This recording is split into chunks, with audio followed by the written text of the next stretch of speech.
बदलाव का दौर चल रहा है, तभी तो जी न्यूज सभी चैनलों से सवाल कर रहा है और आरोप लगा रहा है चैनल का नाम लेकर, चैनल के मालिकों का नाम लेकर। पूछ रहा है कि किसके पैसे खाकर ये एग्जिट पोल दिखाए गए थे।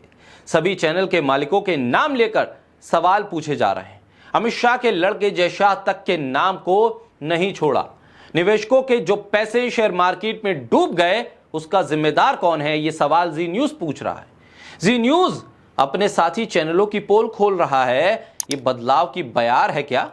जी न्यूज ने गलत एग्जिट पोल चलाने को लेकर 4 कॉम्पिटिटर चैनल्स के मालिकों पर हमला करते हुए कुछ आरोप लगाए। इन आरोपों के लिए उसने एग्जिट पोल और चैनल मालिकों की कथित राजनीतिक और व्यावसायिक रिश्तों का हवाला दिया है।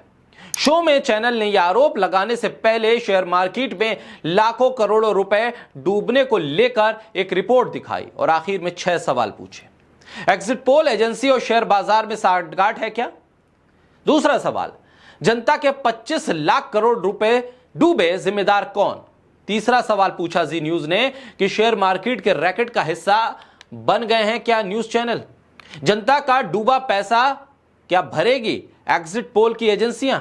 जनता का डूबा पैसा लौटाएंगे क्या एग्जिट पोल दिखाने वाले चैनल्स? गलत एग्जिट पोल दिखाने वालों की जिम्मेदारी कब तय होगी?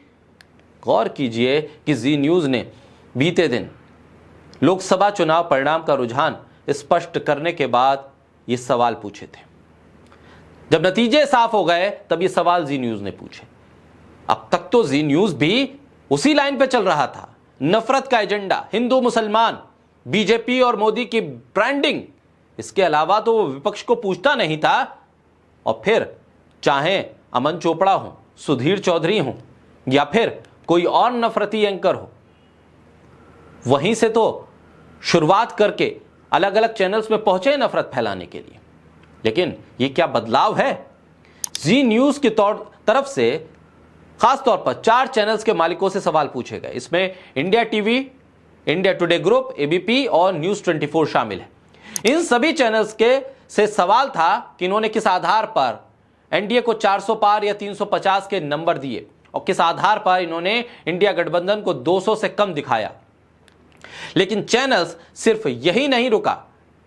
जी न्यूज ने इसके बाद एक एक करके अपने कॉम्पिटिटर चैनल्स के मालिकों से सवाल पूछे या यूं कहें कि आरोप भी लगा दिए। सबसे पहला आरोप जी न्यूज ने इंडिया टीवी के मालिक रजत शर्मा पे लगाया और पूछा क्या उन्होंने स्टॉक मार्केट के बड़े निवेशक के कहने पर एग्जिट पोल दिखाया। इसके अलावा रजत शर्मा से पूछा गया कि लाखों लोगों के घरों में चूल्हा नहीं जलेगा तो जिम्मेदार कौन होगा। इसके बाद चैनल ने रजत शर्मा और नरेंद्र मोदी के संबंधों पर सवाल उठाते हुए आरोप लगाया और कहा कि जब आपने जी न्यूज छोड़कर इंडिया टीवी शुरू किया था तो उस वक्त गुजरात के सीएम रहे नरेंद्र मोदी ने आपको पैसा दिलाया, इसलिए आपने ऐसा एग्जिट पोल दिखाया।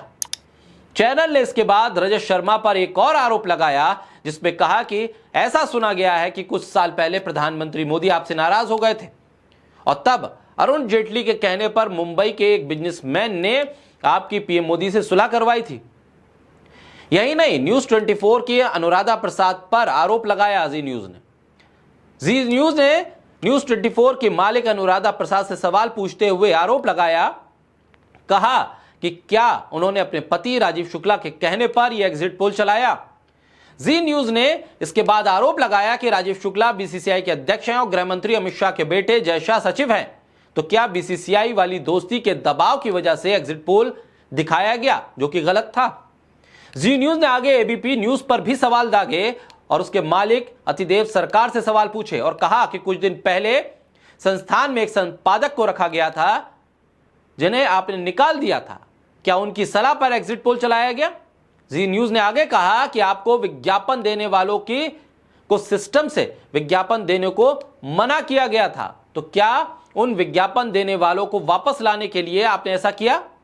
ऐसे में लाखों लोगों को हुए नुकसान की भरपाई कौन करेगा। इसके बाद इंडिया टुडे के मालिक अरुण पुरी और कलीपुरी का नाम लेकर उन पर आरोप लगाते हुए सवाल पूछा गया कि क्या उन्हें नहीं पता था कि एग्जिट पोल का असर शेयर मार्केट पर पड़ेगा और क्या उन्हें नहीं पता था कि एग्जिट पोल सच्चाई के आसपास भी नहीं है।